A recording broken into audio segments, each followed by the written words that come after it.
தனிமரம் தனிமரம் தோப்பாகுமா? ஆமாங்க, ஆக பல மரங்கள் சேரும்பொழுது தோப்பாகும். அதுபோலத்தான் ஊர் என்பது தனிநபர் சார்ந்ததல்ல.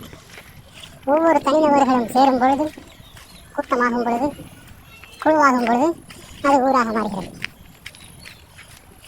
அதுபோலத்தான் ஒவ்வொரு மனிதனும் தமக்குத்தாமே சுயமரியாதை, சுய ஒழுக்கம், சுய கட்டுப்பாட்டில் வரும்பொழுது, தனித்தனி நபரும் சபதம் எடுக்கும் பொழுது ஒரு ஊர் ஒரே நாளில் நல்ல ஊராகிறது.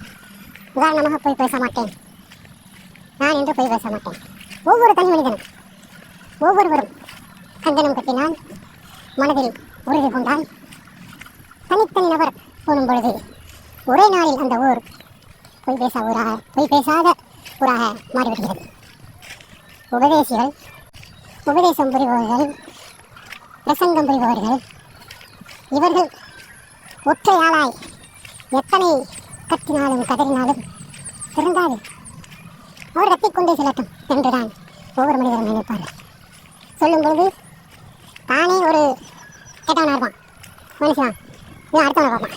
ஒரு ஏதாச்சும் ஒரு இடம் சொல்லும்போது அப்படி செய்யறது ஒருத்தன் அடுத்தவனை பார்ப்பான், அவன் ஒருத்தவனை பார்ப்பான் இருக்கும். எல்லாமே என்ன கெட்டவனாக இருப்பான்.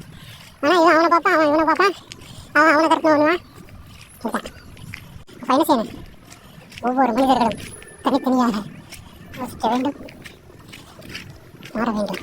அப்பொழுதுதான் ஒரே நாளில் மாறிய ஊராக மாறும்.